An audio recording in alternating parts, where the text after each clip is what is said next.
प्रवेश भजन। आओ हम प्रभु की आराधना करें और अपने सृष्टिकर्ता के सामने घुटने टेकें, क्योंकि वही हमारा प्रभु ईश्वर है।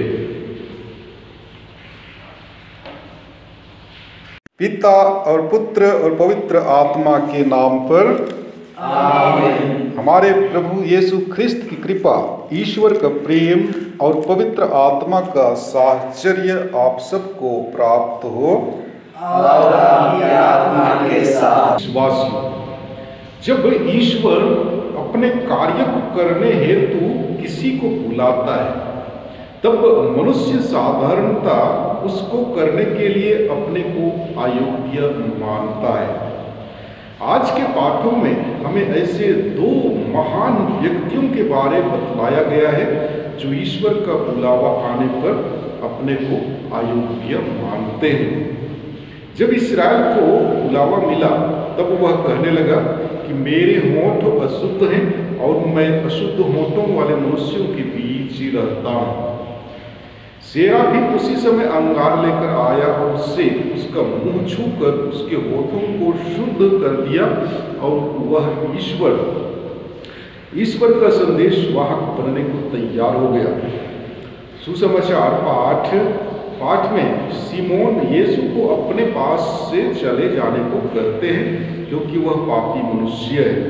लेकिन यीशु प्रोत्साहन देते हुए उससे कहते हैं, डरो मत, अब से तुम मनुष्यों को पकड़ा करोगे।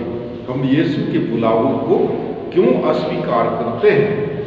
हम अपनी कमजोरियों को दूर करने के लिए कौन सा कदम उठाते हैं? तो प्यारे भाइयों एवं बहनों, आइए आज के इस मिश्र बलिदान में भाग लेने से पूर्व हम अपने आप को तैयार करें, अपने पापों कमजोरियों के लिए प्रभु से क्षमा की याचना करें, ताकि हम प्रभु के इस पवित्र बलि भोज में योग्य रीति से भाग ले सकें।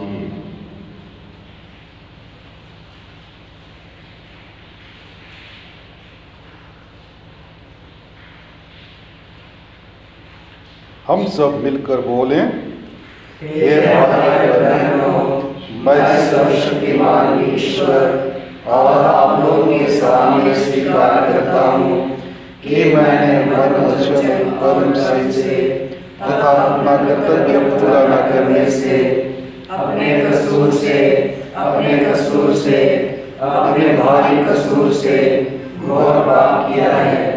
इसलिए मैं नित्य तुम्हारे मध्यम से सब स्वर्गदूतों, संतों और आप लोगों से, हे भाई बहनों, विनती करता हूँ कि आप लोग मेरे लिए प्रभु ईश्वर से प्रार्थना करें। सर्वशक्तिमान ईश्वर हम लोगों पर दया करे और हमारे पाप क्षमा कर हमें अनंत जीवन प्रदान करे। आमीन। तू पश्चाताप करने वालों को क्षमा प्रदान करने आया है, हे प्रभु दया कर। हे प्रभु दया कर। तू पापियों को बुलाने आया है, हे ख्रिस्त दया कर। हे ख्रिस्त दया कर। तू पिता के दाहिने विराजमान होकर हमारे लिए प्रार्थना करता है, हे प्रभु दया कर। हे प्रभु दया कर। हम प्रार्थना करें। हे प्रभु, प्रेम पूर्वक अपने परिवार की रक्षा कर और इसे सदा अपनी शरण में संभाले रख। तेरी ईश्वर की कृपा ही हमारा एकमात्र सहारा है। हमारे प्रभु तेरे पुत्र यीशु ख्रिस्त के द्वारा, जो तेरे तथा पवित्र आत्मा के संग एक ईश्वर होकर युगानुयुग जीते और राज्य करते हैं।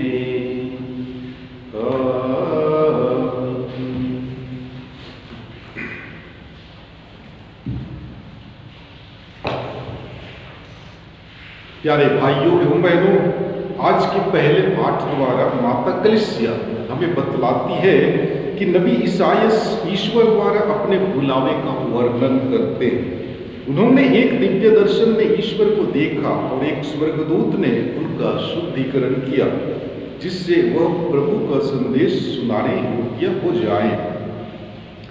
नबी ईसायास का ग्रंथ अध्याय 6 पद संख्या 1 से 8। पाठ का मूल वाक्य है, मैं प्रस्तुत हूँ, मुझको भेज। राजा उज्जिया के देहांत के वर्ष मैंने प्रभु को एक ऊंचे सिंहासन पर बैठा हुआ देखा। उसके वस्त्र का पल्ला मंदिर का पूरा फर्श ढक देता था। उसके ऊपर सेराफिम विराजमान थे, उनके 6 पंख थे और वे एक दूसरे को पुकार कर यह कहते थे, पवित्र पवित्र पवित्र है विश्वमंडल का प्रभु, उसकी महिमा समस्त पृथ्वी में व्याप्त है। पुकारने वाले की आवाज से प्रवेश द्वार की नींव हिल उठी और मंदिर धुएं से भर गया। मैंने कहा, हाय हाय, मैं नष्ट हुआ, क्योंकि मैं तो अशुद्ध होठों वाला मनुष्य हूँ। अशुद्ध होठों वाले मनुष्यों के बीच रहता हूँ और मैंने विश्वमंडल के प्रभु राजाधिराज को अपनी आंखों से देखा है। एक सेराफिम उड़कर मेरे पास आया, उसके हाथ में एक अंगार था, जिसे उसने चिमटे से वेदी पर से ले लिया था। उससे मेरा मुंह छूकर उसने कहा, देखो, अंगार ने तेरे होठों का स्पर्श किया है, तेरा पाप दूर हो गया और तेरा अधर्म मिट गया है। तब मुझे प्रभु की वाणी यह कहते हुए सुनाई पड़ी, मैं किसे भेजूं? हमारा संदेशवाहक कौन होगा? और मैंने उत्तर दिया, मैं प्रस्तुत हूँ, मुझको भेज। प्रभु की वाणी।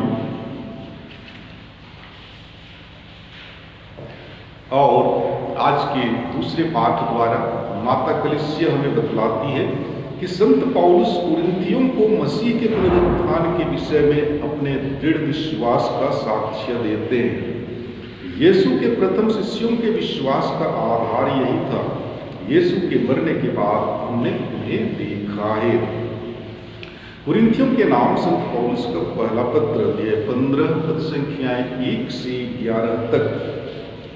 पाठ का मूल वाक्य है, चाहे मैं हूँ चाहे वे हों, हम वही शिक्षा देते हैं और उसी पर आप लोगों ने विश्वास किया है। भाइयों, मैं आप लोगों को उस सुसमाचार का स्मरण दिलाना चाहता हूँ जिसका प्रचार मैंने आपके बीच किया, जिसे आपने ग्रहण किया, जिसमें आप दृढ़ बने रहते हैं, और यदि आप उसे उसी रूप में बनाए रखेंगे जिस रूप में मैंने उसे आपको सुनाया था, तो उसके द्वारा आपको मुक्ति मिलेगी, नहीं तो आपका विश्वास व्यर्थ होगा। जो शिक्षा मुझे मिली थी वही मैंने सबसे पहले आप लोगों को सुनाई। वह इस प्रकार है, मसीह हमारे पापों के प्रायश्चित के लिए मर गए, जैसा कि धर्म ग्रंथ में लिखा है।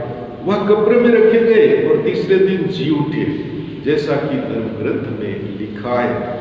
वह केफस को और बाद में 12 को दिखाई दिए। फिर वह एक ही समय 500 से अधिक भाइयों को दिखाई दिए। उनमें से अधिकांश आज भी जीवित हैं, यद्यपि कुछ मर गए हैं। बाद में वह याकूब को और फिर सब प्रेरितों को दिखाई दिए। सबों के बाद वह मुझे भी, मानो ठीक समय से पीछे जन्मे को दिखाई दिए। मैं प्रेरितों उसमें से सबसे छोटा हूँ। सच पूछिए तो मैं प्रेरित कहलाने योग्य भी नहीं, क्योंकि मैंने ईश्वर की कलीसिया पर अत्याचार किया था। मैं जो भी हूँ ईश्वर की कृपा से हूँ, और जो कृपा मुझे उससे मिली वह व्यर्थ नहीं हुई। मैंने उन सबसे अधिक परिश्रम किया है। मैंने नहीं, बल्कि ईश्वर की कृपा ने जो मुझ में विद्यमान है। खैर, चाहे मैं हूँ चाहे वे हों, हम वही शिक्षा देते हैं और उसी पर आप लोगों ने विश्वास किया। प्रभु की वाणी। ईश्वर को धन्यवाद। और आज के सुसमाचार पाठ के द्वारा माता कलीसिया हमें बतलाती है कि मछलियों के बचाव का चमत्कार देखकर यीशु के शिष्य उन्हें ईश्वर का भेजा हुआ नबी मानते हैं। तब यीशु पेतरुस और उनके साथियों को समझाते हैं कि वे अब से अपना सब कुछ छोड़कर जीवन भर सुसमाचार का प्रचार करते रहें। प्रभु आप लोगों के साथ हो और आपके आत्मा के साथ। संत लूकस के अनुसार पवित्र सुसमाचार। हे प्रभु तेरी महिमा हो। अध्याय 5 पद संख्याएं 1 से 11 तक। एक दिन यीशु गेनसरेत की झील के पास थे। लोग ईश्वर का वचन सुनने के लिए उन पर गिरे पड़ते थे। उस समय उन्होंने झील के किनारे लगी 2 नावों को देखा। मछुए उन पर से उतरकर जाल धो रहे थे। यीशु ने सीमोन की नाव पर चढ़कर उसे किनारे से कुछ दूर ले जाने के लिए कहा। इसके बाद वह नाव पर बैठकर जनता को शिक्षा देने लगे। उपदेश समाप्त करने के बाद उन्होंने सीमोन से कहा, नाव को गहरे पानी में ले चलो और मछलियां पकड़ने के लिए अपने जाल डालो। सीमोन ने उत्तर दिया, गुरुवर, रात भर मेहनत करने पर भी हम कुछ नहीं पकड़ सके, परंतु आपके कहने पर मैं जाल डालूंगा। ऐसा करने पर बहुत अधिक मछलियां फंस गईं और उनका जाल फटने को हो गया। उन्होंने दूसरी नाव के अपने साथियों को इशारा किया कि आकर हमारी मदद करें। वे आए और उन्होंने दोनों नावों को मछलियों से इतना भर लिया कि नावें डूबने को हो गई। यह देखकर सीमोन ने यीशु के चरणों पर गिरकर कहा, प्रभु मेरे पास से चले जाइए, मैं तो पापी मनुष्य हूँ। मछलियों के जाल में फंसने के कारण वह और उसके साथी विस्मित हो गए। यही दशा याकूब और योहन की भी हुई। ये जेबेदी के बेटे और सीमोन के साझेदार थे। यीशु ने सीमोन से कहा, डरो मत, अब से तुम मनुष्यों को पकड़ा करोगे। वे नावों को किनारे लगाकर और सब कुछ छोड़कर यीशु के पीछे हो लिए। प्रभु का सुसमाचार। हे ख्रिस्त तेरी स्तुति हो। प्यारे भाइयों एवं बहनों, कभी कभी हम अपनी बुलाहट को अपनी योग्यता और आर्थिक क्षमता के आधार पर आंकते हैं। हालांकि आज के पाठों में हम पाते हैं कि ईश्वर ने विशेष उद्देश्य से हमारी सृष्टि की है। इस उद्देश्य को हम तब तक जान और प्राप्त नहीं कर सकते हैं जब तक हमारा साक्षात्कार ईश्वर से ना हो जाए। ईश्वर हमारे जीवन की आंतरिक क्षमताओं को देखता है जो हमारे जीवन को मूल्यवान बनाते हैं। यही बात आज के पाठों में हम पाते हैं, जहां नबी ईसायास, पौलुस और पेतरुस अति साधारण लोग ईश्वर के साधन बनते हैं। तीनों के बुलावा में हम पाते हैं कि कैसे ईश्वर की प्रेमपूर्ण उपस्थिति ने उनके जीवन को बदल दिया। उनकी अयोग्यता के बावजूद ईश्वर उन्हें अपने कार्य के लिए चुनते हैं। वे मात्र सक्षम ही नहीं बनते हैं बल्कि ईश्वरीय राज्य के प्रभावी साधन बन जाते हैं। आज के पहले पाठ में दिव्य दर्शन के बारे में सुनते हैं, जहां ईश्वर स्वयं को नबी ईसायास के सम्मुख प्रकट करते हैं। नबी ईसायास ईश्वर की महिमा और पवित्रता के दर्शन करता है और अपनी हीनता, अपवित्रता का अनुभव करता है। ईश्वर के दर्शन से ओतप्रोत होकर और उनकी दयालुता से शक्ति पाकर उनके द्वारा प्रदत्त मिशन को पूरा करने के लिए आगे आता है। दूसरे पाठ में संत पौलुस प्रभु यीशु के पुनरुत्थान का रचनात्मक प्रत्युत्तर सुनते हैं। सुसमाचार में मछुआरा पेतरुस यीशु के महान शिष्य बनते हैं। हम अपने आप बहुत अच्छे कार्य कर सकते हैं, लेकिन ईश्वर के साथ महान कार्य कर सकते हैं। सीमोन पेतरुस रात भर मछली पकड़ते रहे, किंतु उन्हें कोई सफलता नहीं मिली। ईसा के वचनों में विश्वास करते हुए उसने समुद्र में जाल डाला और बहुत सारी मछलियां फंस गईं। प्रभु का अनुसरण करने के लिए हमें पवित्र आत्मा की प्रेरणा के प्रति खुला रहना है। ईश्वर बुद्धिमानों को नीचा दिखाने के लिए मूर्खों का चुनाव बर्ताव करते हैं। पेतरुस के विश्वास की तत्परता ने ईश्वर के चमत्कार का अनुभव किया। हमारी चिंताओं और निराशा में प्रभु यीशु हमें ऊपर उठाते हैं, हमें कभी नहीं छोड़ते हैं, हमारे जीवन के सुख दुख में साथ रहते हैं। इस प्रकार प्रभु यीशु नए ईश्वरीय अनुभव में प्रवेश का आह्वान देते हैं जो ईश्वर के द्वारा ही संभव है। क्या हम वास्तव में ईश्वर की शक्ति पर विश्वास करते हैं? ईश्वर के कार्य आश्चर्य से भरे हैं। वे लोगों को उनकी योग्यता के अनुसार नहीं चुनते हैं, बल्कि वे उनको चुनते हैं जो पवित्र आत्मा के प्रति खुले हैं। वे उस समय बुलाते हैं जब हम बुलावे की आशा नहीं करते हैं। क्या हम उनके बुलावे को स्वीकार करने के लिए तैयार हैं? हम प्रार्थना करें कि ईश्वर हमें ज्ञान, बुद्धि एवं विवेक प्रदान करे ताकि हम उनके बुलावे को सुन और जान सकें। आमीन। आइए हम अपने विश्वास को प्रकट करें। मैं स्वर्ग और पृथ्वी के सृष्टिकर्ता सर्वशक्तिमान पिता ईश्वर और उसके इकलौते पुत्र अपने प्रभु यीशु ख्रिस्त में विश्वास करता हूँ, जो पवित्र आत्मा के द्वारा गर्भ में आया, कुमारी मरियम से जन्मा, पोंतुस पिलातुस के समय दुख भोगा, क्रूस पर चढ़ाया गया, मर गया और दफनाया गया। वह अधोलोक में उतरा और तीसरे दिन मृतकों में से फिर जी उठा। वह स्वर्ग में आरोहित हुआ और सर्वशक्तिमान पिता ईश्वर के दाहिने विराजमान है। वहाँ से वह जीवितों और मृतकों का न्याय करने आएगा। मैं पवित्र आत्मा, पवित्र कलीसिया, धर्मियों की सहभागिता, पापों की क्षमा, देह के पुनरुत्थान और अनंत जीवन में विश्वास करता हूँ। आमीन। पिता ईश्वर से प्रार्थना करें कि हम पेतरुस के समान अपने पापों एवं कमजोरियों को समझ सकें और यीशु के आह्वान को स्वीकार कर हम उनका अनुसरण कर सकें और कहें, हे पिता हमारी प्रार्थना सुन। संत पिता, सभी धर्माध्यक्ष, याजक और धर्मसंघी यीशु ख्रिस्त के वचनों को सुनकर स्वयं को पूर्ण रूप से लोगों के लिए समर्पित कर उन्हें ईश्वर की उपस्थिति, उसके प्रेम और दया को समझने में मदद दे सके। इसके लिए हम पिता ईश्वर से प्रार्थना करें और कहें, हे पिता हमारी प्रार्थना सुन। समस्त संसार के ख्रिस्ती विश्वासी अपने संदेह, भय और चिंताओं से मुक्त होकर सच का साक्ष्य दें और अपने विश्वास में दृढ़ बने रहें। इसके लिए हम पिता ईश्वर से प्रार्थना करें और कहें, हे पिता हमारी प्रार्थना सुन।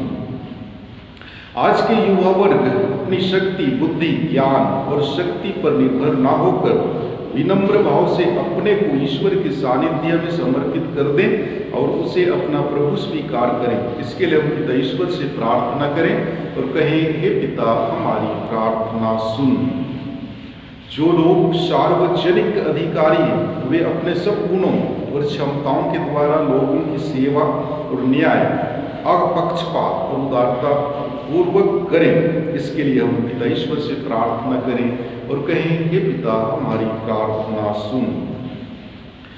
इस मिस्र बलिदान में उपस्थित सभी ख्रिस्ती विश्वासी अपनी ख्रिस्तीय बुलाहट के अनुसार जीवन बिताएं और यीशु ख्रिस्त के करुणामय प्रेम का अनुभव करते हुए स्वर्ग को मिशन कार्य में समर्पित कर सके।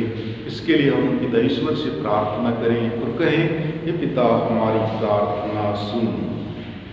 मैं आज के इस पवित्र दिन में आप सभी के परिवारों को प्रभु के हाथों में समर्पित करते हुए प्रार्थना करता हूँ। ईश्वर आपके परिवार के हर एक सदस्यों को अपनी आशीषों की पाँव से विभूषित करे। हर प्रकार के दुख तकलीफों, कठिनाइयों, विपत्तियों और विशेषकर शैतान के सभी प्रपंचों से दूर रखिए, ताकि आपके परिवार के हर एक सदस्य प्रभु के प्रेम में आगे बढ़ते जाएं।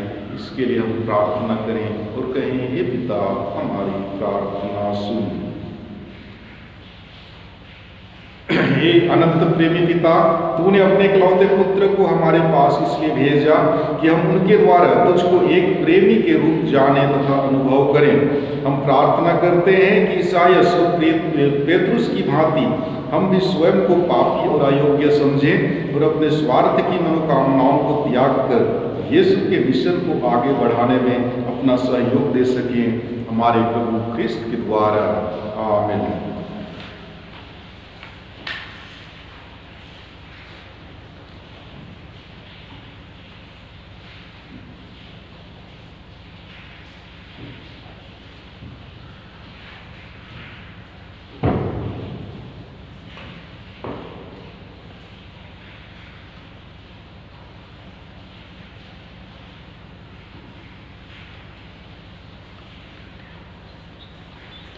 धन्य है तू सकल सृष्टि के प्रभु ईश्वर। यह रोटी जिसे हम तुझे चढ़ाते हैं हमें तेरी उदारता से मिली है। यह पृथ्वी की उपज है और मनुष्य के परिश्रम का फल। यह हमारे लिए जीवन की रोटी बन जाएगी। धन्य हो ईश्वर अनंत काल तक।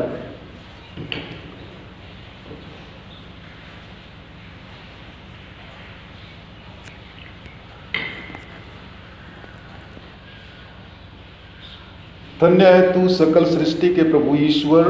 यह दाखरस जिसे हम तुझे चढ़ाते हैं हमें तेरी उदारता से मिला है। यह दाखलता की उपज है और मनुष्य के परिश्रम का फल। यह हमारे लिए आध्यात्मिक पेय बन जाएगा। धन्य हो ईश्वर अनंत काल तक।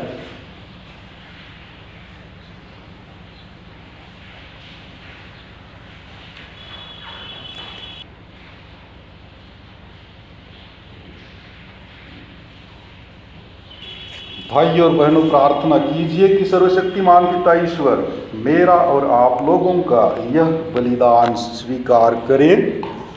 प्रभु अपने नाम की स्तुति तथा महिमा के लिए और हमारे पिता समस्त पवित्र कलीसिया के नाम के लिए मेरे आप से बलिदान स्वीकार करें। आमीन। हे प्रभु हमारे ईश्वर, तूने हमारी दुर्बलता दूर करने के लिए हमें रोटी और दाखरस दिया है। तेरी कृपा से ये हमारे लिए अनंत जीवन के संस्कार बन जाएं। हम यह प्रार्थना करते हैं अपने प्रभु ख्रिस्त के द्वारा। आमीन। प्रभु आप लोगों के साथ हो और आपकी आत्मा के साथ। प्रभु में मन लगाइए। हम प्रभु में मन लगाए हुए हैं। हम अपने प्रभु ईश्वर को धन्यवाद दें। यह उचित और न्याय संगत है। हे परम पवित्र पिता, यह वास्तव में उचित और न्याय संगत है।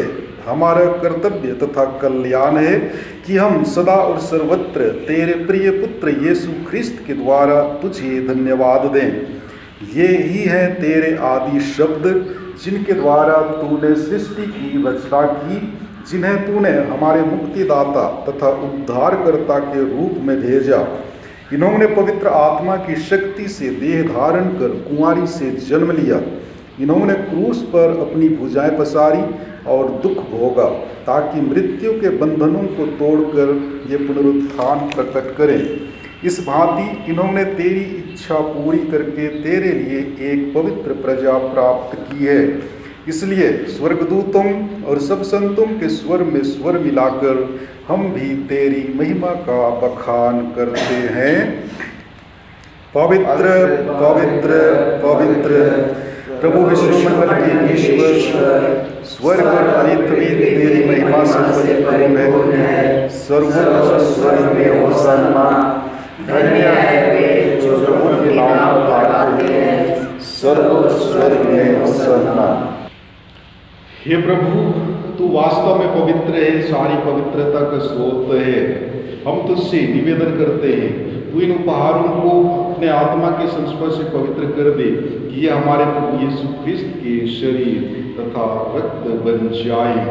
जब वे स्वेच्छा से मृत्यु के लिए सौंपे गए, उन्होंने रोटी ली, तुझे धन्यवाद दिया और उसे अपने शिष्यों को देते हुए कहा, तुम सब इसे लो और इसमें से खाओ, क्योंकि यह मेरा शरीर है जो तुम्हारे लिए बलि चढ़ाया जाएगा।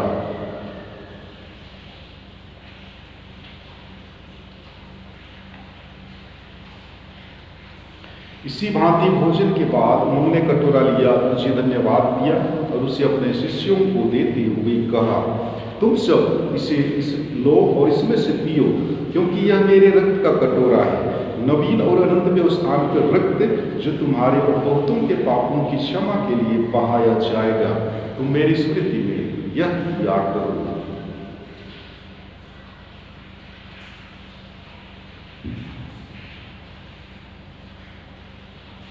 विश्वास का रहस्य। हे प्रभु, हम तेरी मृत्यु और पुनरुत्थान की घोषणा तेरे पुनरागमन तक करते रहेंगे। इसलिए हे प्रभु, हम ख्रिस्त की मृत्यु और पुनरुत्थान की स्मृति में तुझे जीवन की रोटी और मुक्ति का कटोरा चढ़ाते हैं। हम तुझे धन्यवाद देते हैं कि तूने हमें अपने सम्मुख उपस्थित होने और अपनी सेवा करने का सौभाग्य प्रदान किया है। हमारा नम्र निवेदन है कि हम सब ख्रिस्त का शरीर और रक्त ग्रहण करके पवित्र आत्मा के द्वारा एकता के सूत्र में बंधे रहें। ये प्रभु, हमारे संत पिता फ्रांसिस, हमारे धर्माध्यक्ष आनंद और सभी याजकों के साथ विश्व भर में फैली अपनी कलीसिया की सुधीले तथा इसे प्रेम में सिद्ध बना दे।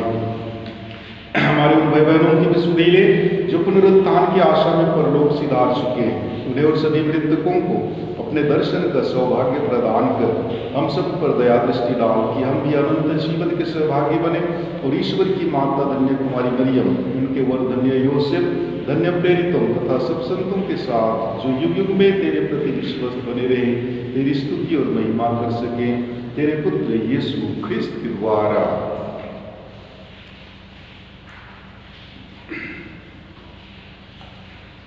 हम सब मिलकर पवित्र त्रित्व की स्तुति एवं महिमा एक साथ करें। इन्हीं प्रभु ख्रिस्त के द्वारा, इन्हीं के साथ और इन्हीं में, हे सर्वशक्तिमान पिता ईश्वर, पवित्र आत्मा के साथ सारा गौरव तथा सम्मान युगानुयुग तेरा ही है। आमीन।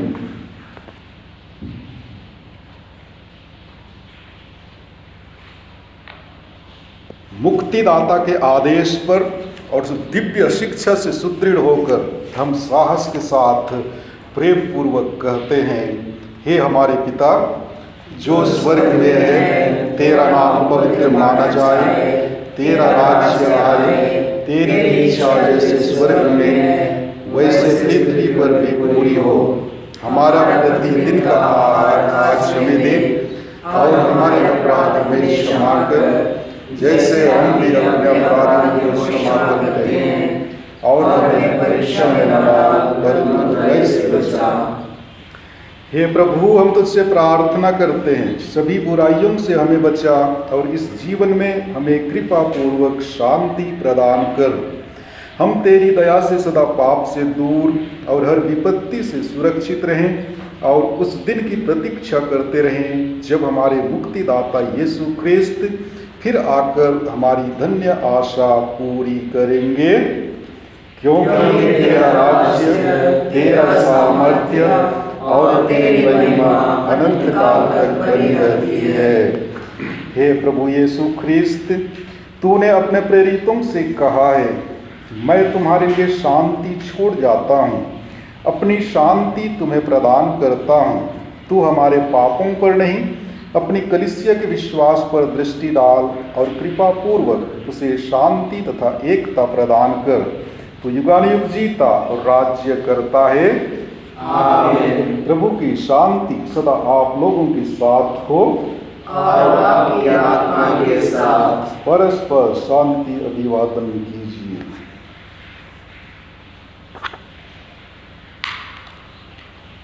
ईश्वर के हे ईश्वर के मेमने, तू संसार के पाप पर लेता है, हम पर दया कर। हे ईश्वर के मेमने, तू संसार के पाप पर लेता है, हम पर दया कर। हे ईश्वर के मेमने, तू संसार के पाप पर लेता है, हमें शांति प्रदान कर।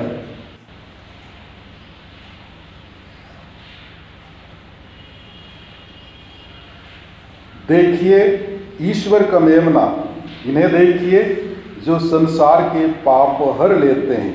धन्य हो वे जो मेमने के भोज में बुलाए गए हैं। हे प्रभु, मैं इस योग्य नहीं हूँ कि आप मेरे यहाँ आए, किंतु एक शब्द कह दीजिए और मेरी आत्मा चंगी हो जाएगी। ख्रिस्त का शरीर और रक्त हम सबों को अनंत जीवन प्रदान करे। आमीन।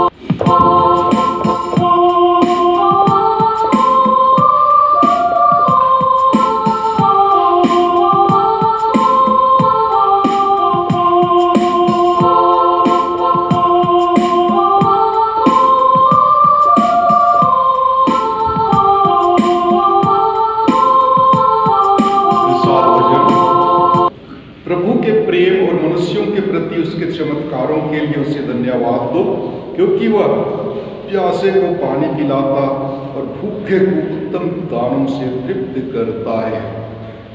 हम प्रार्थना करें। हे ईश्वर, तेरी इच्छा है कि हम एक ही रोटी को खाएं और एक ही कटोरे से पिएं। तेरी कृपा से हम ऐसा जीवन व्यतीत करें कि ख्रिस्त में एक बन जाए और संसार की मुक्ति के लिए अपने को सहर्ष समर्पित करें।